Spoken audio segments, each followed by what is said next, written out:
Magic here. I just wanted to share some of my own stories about things that have happened. Not the physicalness of it or the other types of abuse, but mostly the mental, emotional aspect of some of the people I've interacted with. Okay, so the first person I want to talk about is a girl that I knew from middle school. Her name was Nikki, or for the purposes of the story, her name's going to be Nicole. Her real name wasn't Nikki. Yeah, there's just the first name to come to mind. But her name's, for the purpose of the story, will be Nicole. Well, Nicole and me were, I didn't really have human friends. Most of my friends are cats up to that point. So when I met her, I didn't really know how to interact with humans. She was special in some way, that way. She basically had, I'd been there for a year, and her friends had brought her over to where I was hiding and told her to say hi to the new girl. And then they turned her around and she saw me, so she got super excited to see me. I told her to go away, even kind of threatened her because I didn't know how to interact. And then she was like, she refused to leave, but we became pretty close.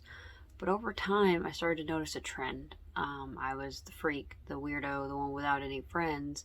And so when her friends didn't want her anymore, they'd ditch her on me and they would be mean to her like they were mean to me.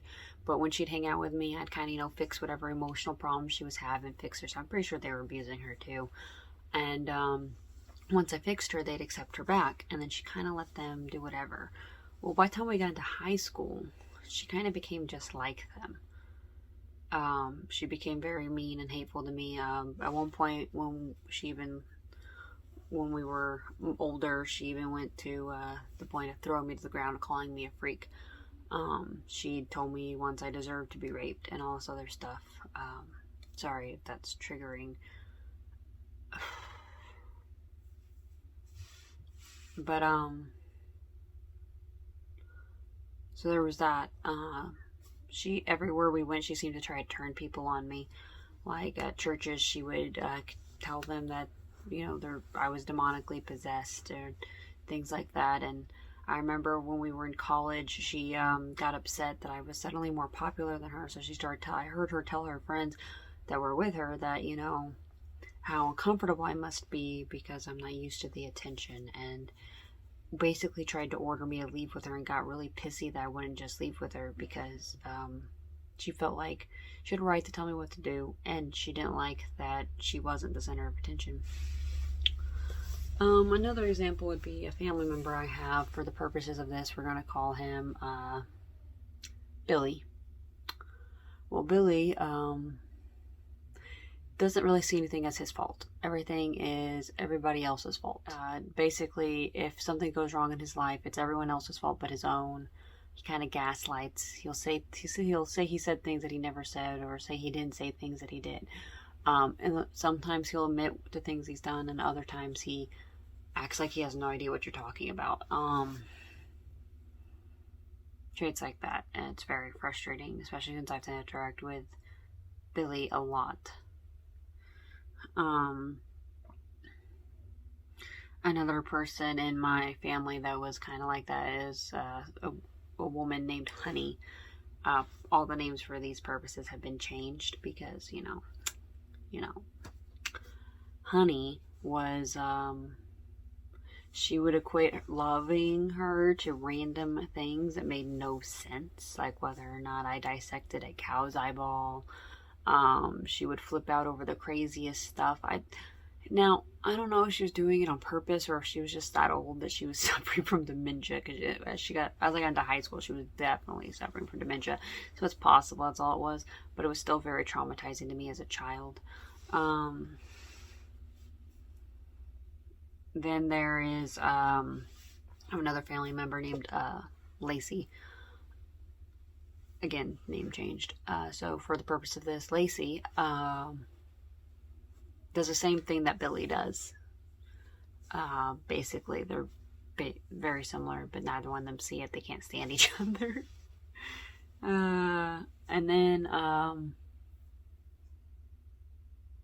I have a family member named Anne for the purpose of this.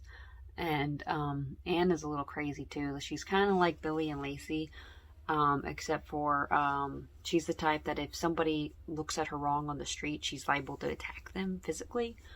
She also has tried to actually kill me. Anne has threatened to do all sorts of things.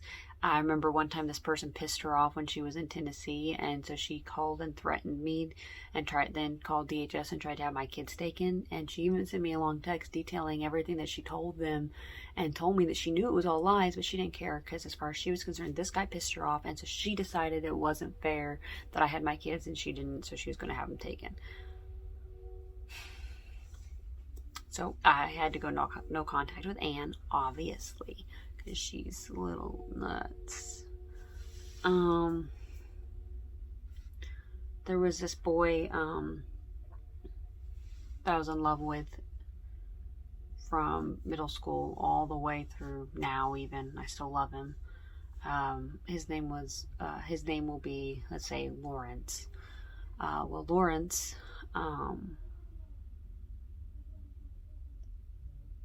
Was one of those people that kind of was just like, well, he would not remember doing things, or kind of like make you feel bad. Like you do the whole, well, if you love me, you would that XYZ. If you were a good partner, you would XYZ. And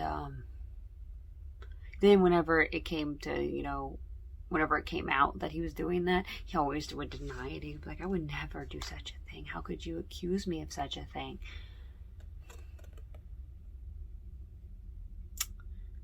Also, I'm pretty sure that he always had this other girl in his mind, because he sometimes would say her name when we were together. And there was this boy I dated in high school named Tom. He was like that too, where he just kind of like, he would do stuff, and then whenever I would say that, whenever I talk about it, he'd be like, I don't remember doing that. I never did that. I don't know what you're talking about.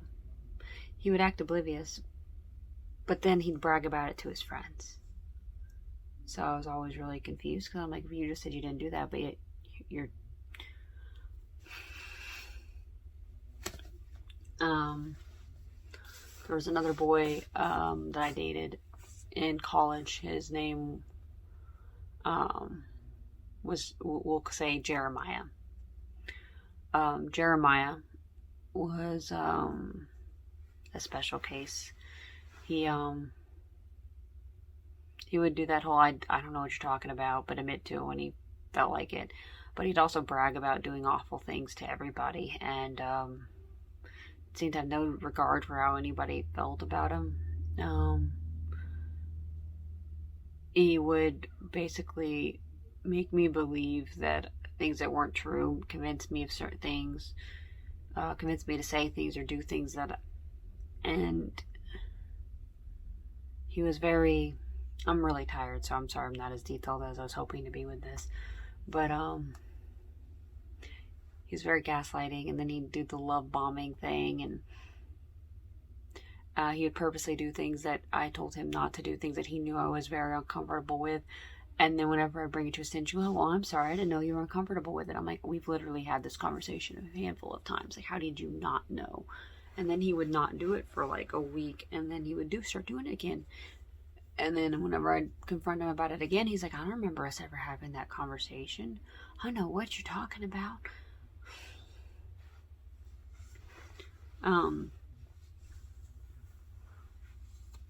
There was another guy, we'll call him Lee. Lee would talk to me about how he had fantasies about kidnapping and torture and all this other stuff, all this other horrible stuff. But then whenever I would try to bring it up about my concerns, he'd be like, oh, I don't know what you're talking about. I never said that. I'm like, you literally sat there, looked me in the eyes, and detailed this. And he's like, I wouldn't do that. I don't know what you're talking about. And another one, call him Chuck.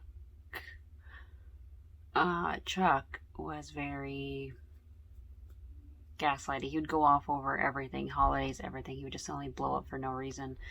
He would purposely sabotage any happy events. He would flip out. I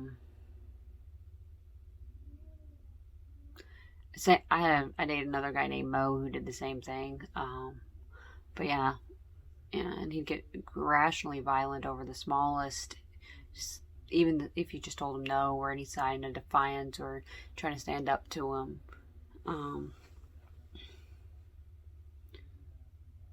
And there was a guy I dated named Robin, and Robin would do that whole gaslighting thing. I'm always right, and it's okay, you can just be wrong type stuff, and then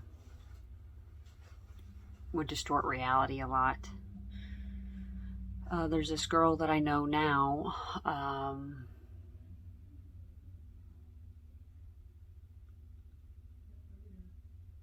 Call her Lisa. Lisa's very manipulative. She lies a lot. She is very narcissistic in her patterns, and tries to get everybody in trouble. Tries to turn everybody on each other. She's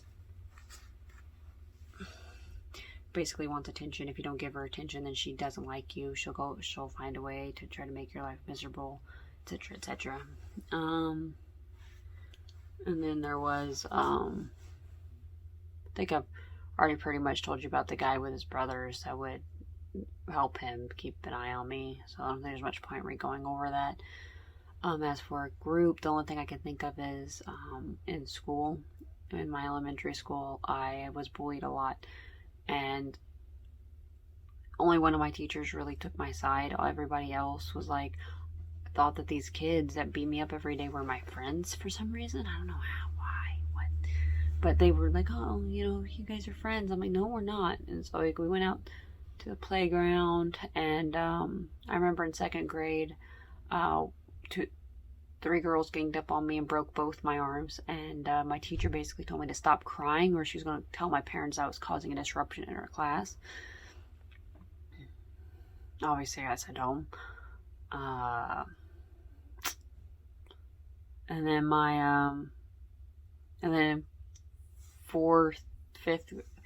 it was mid-5th grade, one of the boys that would beat me up planted something in my desk to get me in trouble. And when I got called into the counselor's office, she sat me down with him. I was like, I just don't understand why you would treat your friend this way. I'm like, he's not my friend, and I didn't do it. And she was like, well, it was found in your desk, and he is your friend. You two are all, I see you guys hanging out. I'm like, we're not hanging out. But she really believed we were friends, and so that was really messed up. And I ended up getting told I couldn't go to school there anymore. I used to have fangs to the school. Told my family I couldn't return until they had them doled, so my grandma had them doled. Yeah, it was all a mess. Anyway, guys, that's all I got for tonight. That's all the energy I have. I'm really tired. I need to go to bed. Remember, love you, rooting for you. Go and spread the love, because love always wins. Bye.